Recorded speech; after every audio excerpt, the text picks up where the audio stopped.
All right, hey guys, welcome filmmakers. We are here at another Q&A for the San Francisco Indie Film Fest 2022. This program was Reminders to Smile and Laugh. I'm Jason Wollos, the shorts programmer, and we are lucky to have many filmmakers with us here. Hey filmmakers, where are you from? Brandon, you're on my screen right now. Where are you calling in from? I'm currently in the mean streets of Danville, California right And now. what's your film and your role?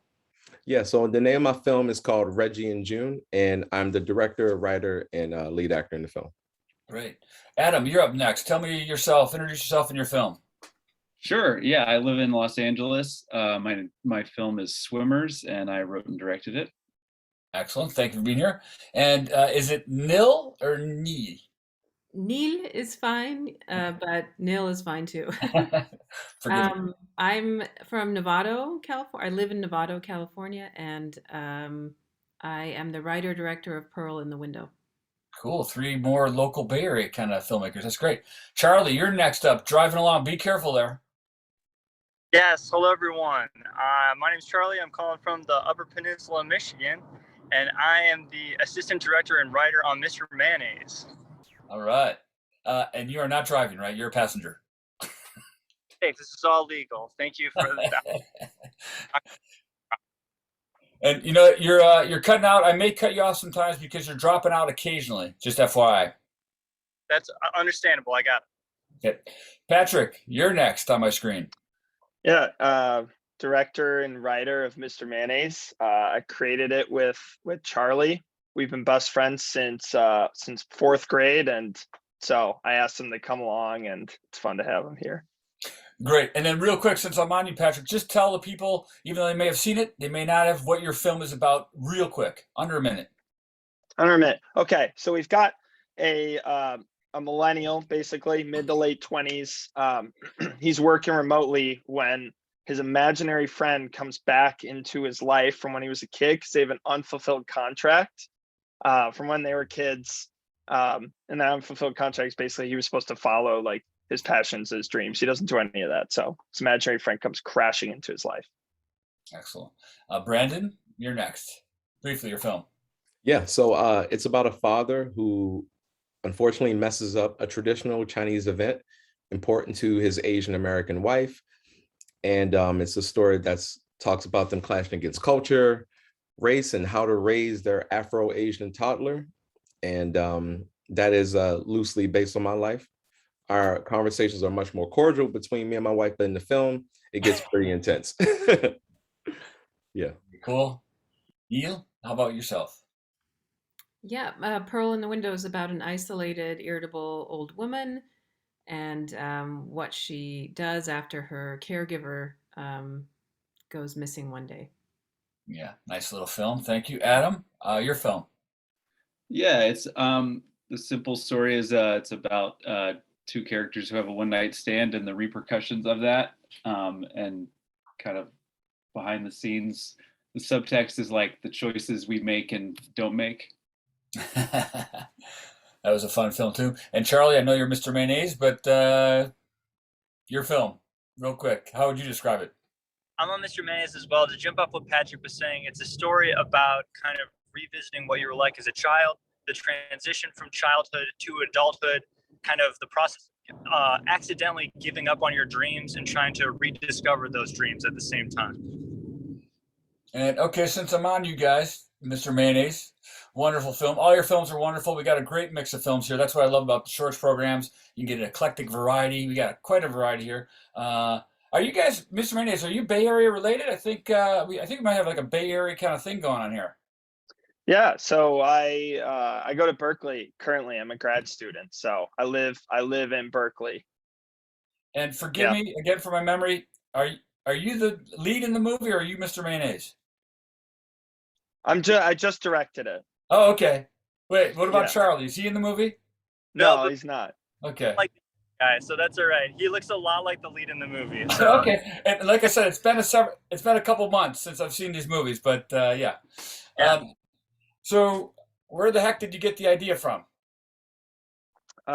So I had a sales job in tech, and God, if that wasn't soul sucking enough to just kind of like just bring this story up. So, and but I think it's something, we've all had, jobs that we don't want to do, or we all go down paths where it's like, either this isn't for me, or this isn't my passion, or this literally feels like, what I'm doing right now is like gonna lead to my early death. I think we've all had that experience. And so just wanted to create a quick story about remembering remembering your passions as a kid, and just that absolute joy that brings that brings Yeah. to people. Yeah, I think should be a film that everyone going through a midlife career crisis would benefit from. How about you, Brendan? What's your inspiration?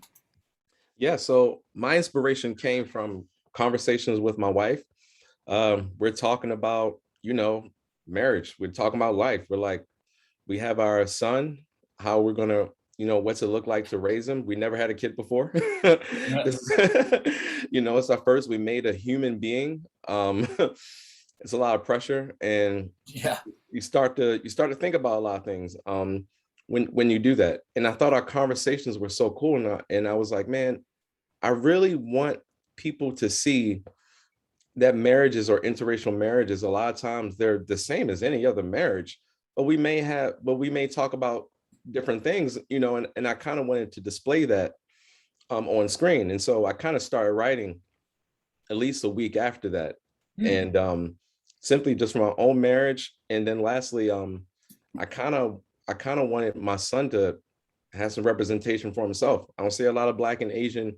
It's a very niche, specifically Black and Asian actors. And so I was like, well, I'm gonna put you on there, kid. And he's in the film. right on. Yeah. Yeah, sometimes the best ideas come from real life, right in our own backyard, if you will. For sure.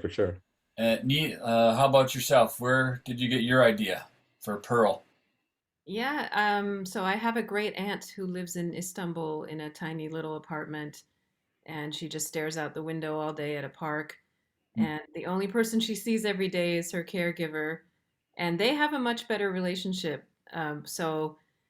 Than in the film. So I just kind of exaggerated in the film, but she can get pretty cranky and just very depressed. And so just exploring that relationship between someone like that and a caregiver who is not only there to take care of her, but also a friend. It turns into a friend. Yeah, it's funny. I'm now recognizing that just a natural theme is just to, amongst these films is to kind of be thankful for what you have in front of you a little bit, right? Pay attention. And all of these kind of themes in these movies are actually relevant to my life. They're all pretty universal, I guess, to everybody's life. Wonderful films. Adam, how about you? What was your inspiration? I feel like mine was a little different. I was bored during quarantine. Well, your film's different. I have a giant blow up flamingo float outside. We have a house in the valley with a pool, and I was like, oh, I wanted to just go shoot something, so I shot this thing with the pool float kind of rising up into frame, put some trippy music behind it, sent it to my wife and some friends, and it had like a different title. And it was kind of like a little title sequence. And they're like, you should make this. And I'd been wanting to make something for a while. And it was basically like, all right, let's sit down and write around this idea of you have a location, as people making short films, it's like, all right, what can we do with a location? What can we do with like no budget? So Yeah. it just kind of grew around that. And I'll say like setting a date to make it was like the best motivation to finish the script and find actors, because I feel like if I had never set a date, it just wouldn't have happened. So deadlines are our friends for creatives. Deadlines help for sure. Yeah. So your inspiration was simply, if I may, it's like an image. It was visual, right?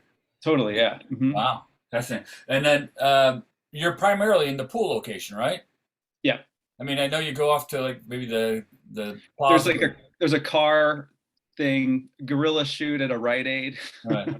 Right. But yeah, mostly in the pool in the backyard. Yeah. So, did you have any challenges with shooting, or did the one location make it kind of a little bit more contained? Well, I probably won't use a pool or get actors wet again for a while, because that was like, it adds a lot of complications dealing with like hair continuity and your actors freezing. If you watch the movie, about halfway through, you'll notice that my lead actress's lips are turning blue. Oh. So she was a little cold. So yeah. So, How about Charlie and Patrick? Any challenges making your movie? It was pretty much one location as well, if I remember correctly. Yeah, it was. It was all in one bedroom. It was one bedroom, two actors. Yeah, there were a million challenges. I mean, continuity was a big one as well. Lighting the room was really difficult because we'd be turning the camera around, and with this tiny little room, we'd have all these stands up, like trying to hold the lights, and keeping them out of the shot as we were like swinging the camera around was difficult. So it literally was a tiny room. I mean, it felt like a tiny room. It was a tiny room. And then It's a problem with like a tiny room full of tons of furniture, filming and moving all the equipment around. You film like half the room and you got to move all the stuff back in, all the stuff out. Bodies moving around. It's contained. The windows are closed. It's 105 degrees in there. People are sweating. But like, I forgot how hot it was. similar experiences, because that's just how it goes with short films sometimes. Yeah. Whose room was it? It was in my mom's house, so she let us go back, film for 3 days there. So it was where I used to, it was my bedroom. Did your mom get a production or producer credit, I hope? She's in the special thanks. Maybe she should. We took her out to dinner, but yeah, we kind of kicked her out of the house for 3 days. Yeah. Oh, and one extra note on how hot it was. Like it was so hot that we were making sure like our actors were getting very sweaty, so we would have to like dab them off until like we stopped doing that for the last scene, and we just let him get very sweaty for the final one where he's like yelling. It was perfect. Oh, nice. Neil, any challenges filming? That was a Castro, right? Location? Yeah. We had to reschedule a few times due to COVID, just because we wanted to be careful with people and the location, and so we had to change the location a few times. And I ended up finding a really amazing Airbnb host who let us use his apartment in Castro. And so, we had to move all the furniture out, just like everyone was saying here, and turn it into an old woman's apartment. So did you decorate? Did you set decorate the? Yeah, That's yeah, great. yeah. So we had a production designer, Vinay. She brought all of her mom's doilies, and really decked it out. So yeah, that was difficult, but I think it ended up better because I think that location worked really well. Got it. And Brandon, was it a challenge putting your son in the movie? Yeah, that was definitely the main. Really? Yeah, that was number one. So Why so? on the first day, I actually didn't think it was going to be that difficult, but they always say don't put animals and don't put babies in your film. And so I put my child, my my toddler in the film. And on the first day, he was screaming. And because of it, some shots that I wanted with him in it, I had to troubleshoot in that moment and say, we can't get those shots because too much time has passed.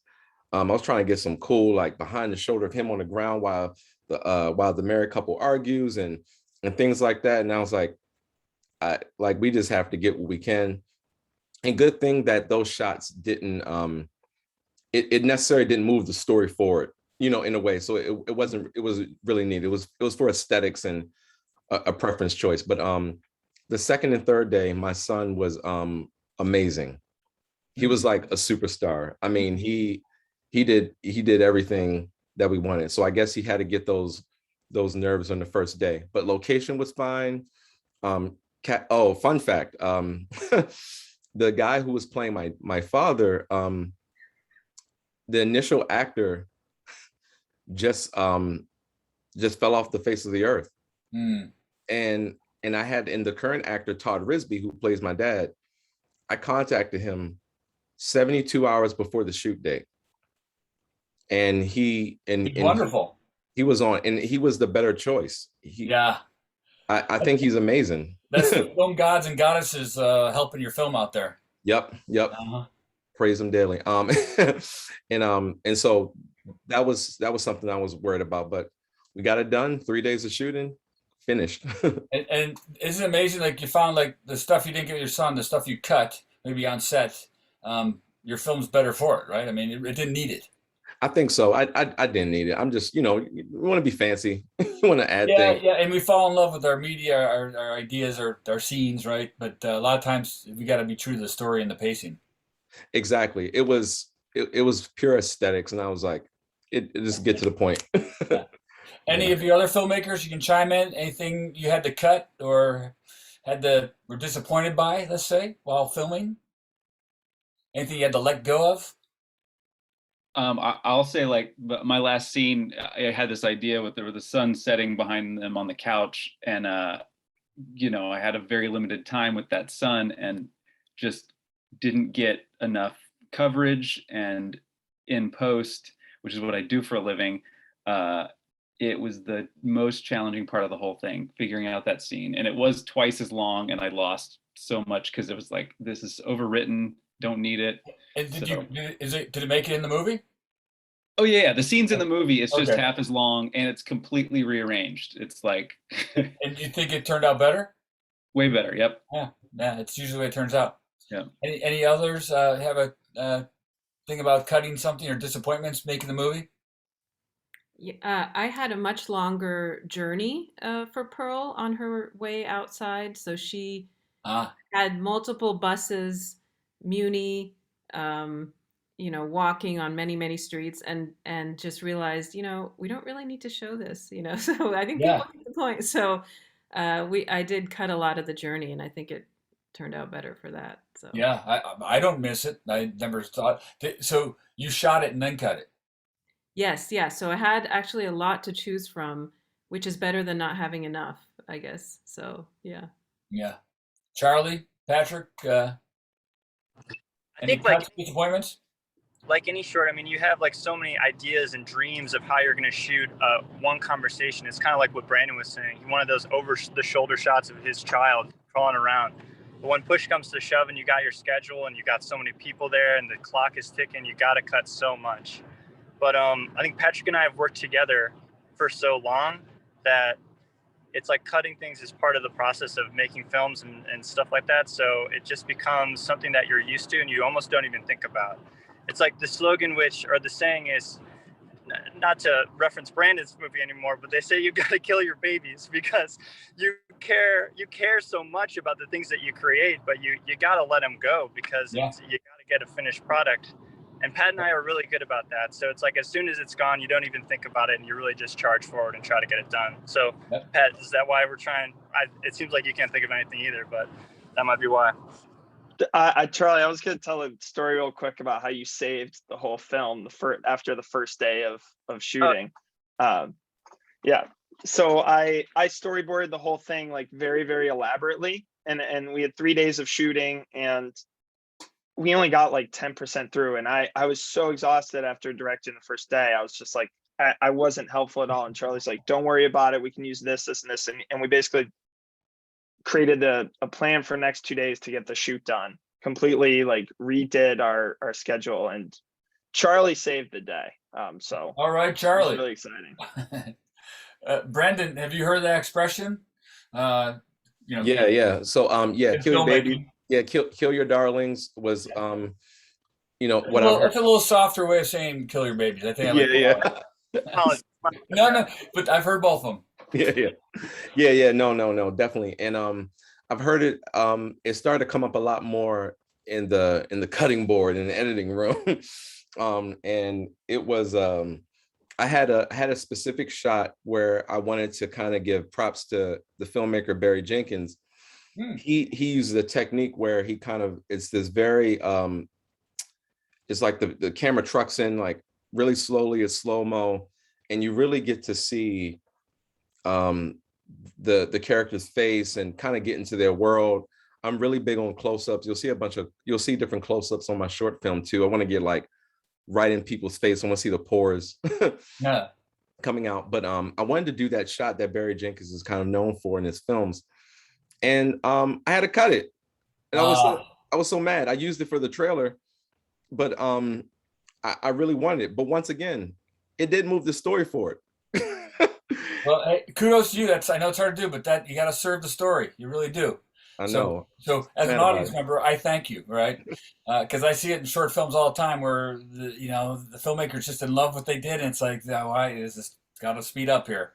Yeah. Yeah, Brandon, I'll just echo real quick. That is a sign of a good director. If you can lose the shot that you're most attached to, that's great. Thank you, Adam. That means a lot because no one can tell me that was not going to be in the film, but Yep. good Lord. So have any of you made a feature film? Okay, so why a short then? I'm Brandon. It's on you right now. I'm going to ask this of everybody. Why a short film? Brandon, you've made a couple, right? So this is my second short. But I decided to, since the first one was during COVID, I was like, you know what, I'm going to do this different. The second short film, I'm going to write the feature script. I'm gonna have the pitch deck. I'm gonna have treatments. Like all that stuff is prepared for this. I am getting some people who are interested and even some possible donors. So I'm glad I did it because it was a risk. I didn't know who would even want it.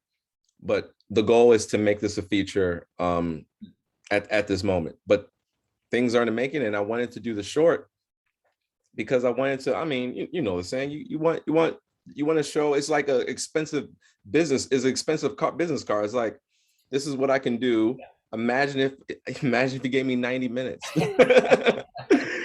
You know. So yeah. Exactly. Sometimes it's a calling card, and sometimes ideas just want to be a short. Like they want to be told, and the short's their duration. Patrick and Charlie, why a short? I'd say probably two reasons. First is I created this short in between quitting my job and going to grad school. So I didn't have much time. I had the completed script, but I didn't have much time. So the short was where I could fit in. And second time, this was the kind of first thing I've ever directed. So it felt doable. And I kind of wanted to prove to myself, I was like, I don't know if I can direct or if I can make it happen. So short seemed like the right place to start. Yeah, you made it happen. Neil, how about you? Why a short? What?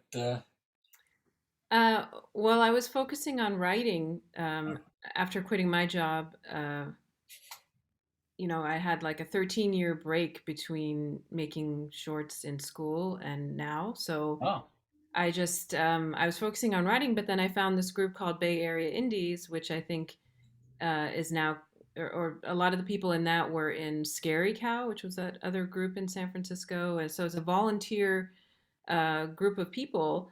And I went to a writer's group there, shared this script, and they said, let's just make it. So I wasn't really expecting to make it. So this was a real amazing opportunity to make this short. So it was an amazing experience. I'm really glad I found them, but I was lucky to be able to make it.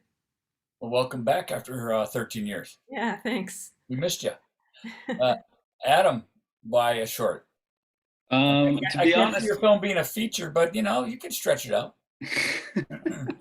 It's funny when I had my table read with my actors, he was like, you should make this into a feature. There's a lot here.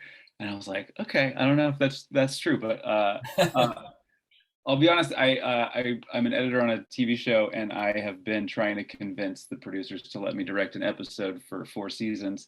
And I was like, I just need to make something, and it would also give me like practice, just like hiring a crew, casting, directing actors, all that stuff they don't really get to touch in post. And so it was successful. I am going to be directing next year. So, thanks. What's the show? It's called Good Trouble. It's on Hulu. Okay. Yeah. We'll look for that. Yeah. Say what? We'll look for that. I'll watch it. Please do. Yeah, but also just to, I write a lot, and just to make something, it's just so much fun. So Yeah, shorts are fun. Charlie, are shorts fun for you? Yeah, shorts are great. It's funny. It's like Pat and I, almost kind of similar to Adam. I don't know if Adam, you might agree with this, or maybe not, but Patrick and I have worked in television for a while together, and I think working on like a larger television show or in a larger feature where there are a lot of voices involved, and you have to, I don't know, take notes from networks and things like that. It very, very diluted very easily, and I think that's the great things about a finished product. And often, like your vision, whatever you want it to be, can carry through all the way to the end, which is very unique and different from something like a feature or a television show or something like that. So kind of creatively, there's something magic that you can bottle up in a short that you couldn't in other different forms of film. True. yeah, I think it's also helpful, like, to find your voice in a way, like in this small contained project. Right, right. So, Adam, since we're on you, what's something you learned about yourself? Or are you an editor? Yes. Yeah. Okay. So, well, what have you learned then, since now you're in the directing side? Oh boy. Ah, Don't shoot 14 pages in 2 days. That would be a good, unless maybe you have a big crew. Let's see. did you learn something personally too? Like, hey, you can direct this. Yeah, I think problem solving. I love, like, the collaboration part. I think is the best part. There were a couple times where I had written something and the actors did something better, and I was like, forget what I wrote, do what you're doing. So just like being in the moment Mhm. on set, like rolling with what's happening, I think is really important. Yeah. Neil, how about you? Did you learn something about yourself or about filmmaking? Um, I really enjoyed working with the actors. That was my favorite part of this, and I hadn't really done that in a long time, or as in depth. And just learning how to, or even talking about scenes with them, and the language we used, just with notes and with getting to the core of the character and why this was happening in the scene. Um, I just really loved connecting with them, and that brought out parts of the story that I hadn't really even thought about when I was writing it. So that, like, finding those moments and revealing, like, some of the things about story I hadn't even thought about, those were the best parts for me. Cool. Brendan, you learn anything? Man, I uh I learned Being a dad is hard. yeah, I know, right? I think that as someone who like had to act in it and direct in it, I've never done projects where I wasn't acting in it because I'm an actor first. I write and direct out of survival and to keep working. But Huh. I think I've just learned, to be honest, how to be a better director. I've gotten the actress Grace Chan Ing, who played my wife in the film. She was very intentional of like, we're right here, like we're playing a married couple, and I'm like here. Then I'm also like, hey, you need to do this, and this right here is not. And she's like, hey, so I'm talking to her and figuring out how to still be focused, still be, in this case, her husband, Yeah. and at the same time Wow. do all these other things. And then my wife may be on set, so I'm also the another husband to my room and guiding her. This is like a lot, and so I think it helps me to kind of keep in check with my priorities of focus, Mhm. and and to be okay to get help. And I even had my acting coach there, which she became my first AD. Basically while she was there, it's like, you know what? Let's everyone get in on this. I can't do everything. Right. Yeah. Very cool. Good lessons. Patrick, learn anything? Yeah, I learned an incredible amount. I was able to quiet some of those doubts where, going into it, it truly felt like jumping off a cliff of, like, and trying to fly. Where I was like, I don't know if this is gonna work, but we're gonna try to shoot this thing.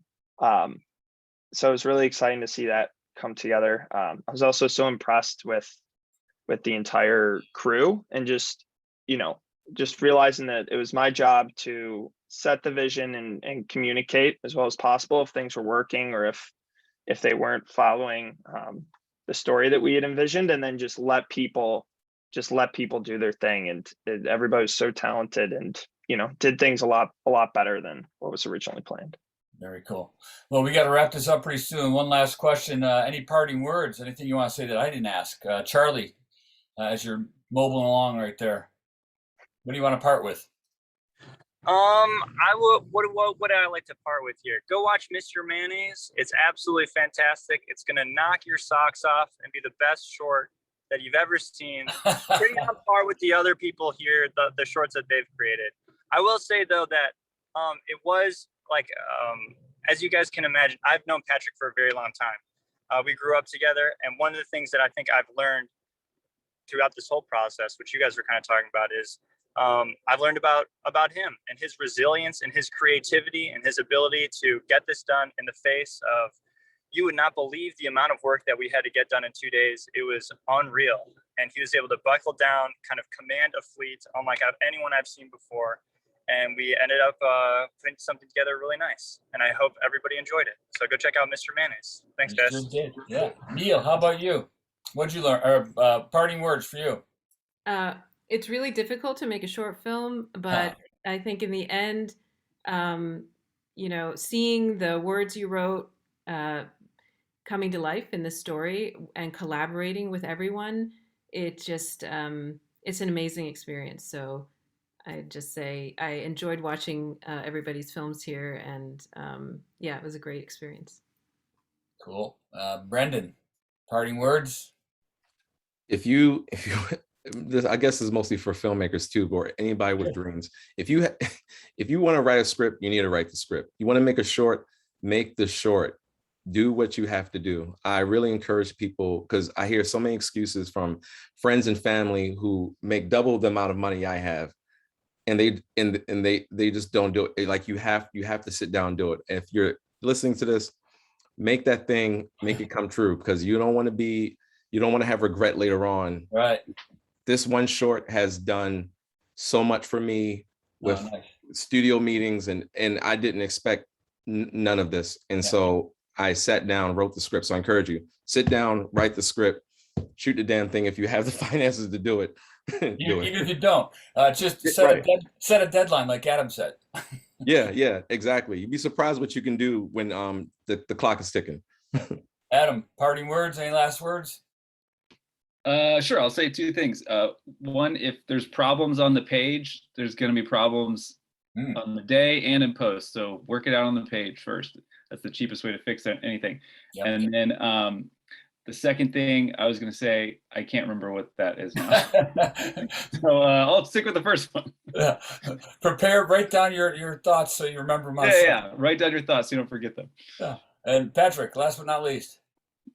I would just say, I'm not going to be, this note isn't going to be film specific, but just kind of, if you figure out what you care about, and you focus on that will just create so much meaning in your life. I knew I wanted to create this film. I knew it was something that was important to me. And getting my best friend Charlie to help with it, it was incredibly meaningful. And I think if you focus on that, it can do wonders for you. Yeah. I think I could have retitled this section Best Friends too, maybe, for multiple reasons. Anyways, thank you for making your films. Congratulations. Thanks for submitting to SF Indie Shorts Fest. And wonderful films, guys. Well done. It was great meeting you. Congrats, everybody. Congratulations. And I hope to see you in person. See you at the fest or see you in person. It's great meeting you all. Thank you. Ciao.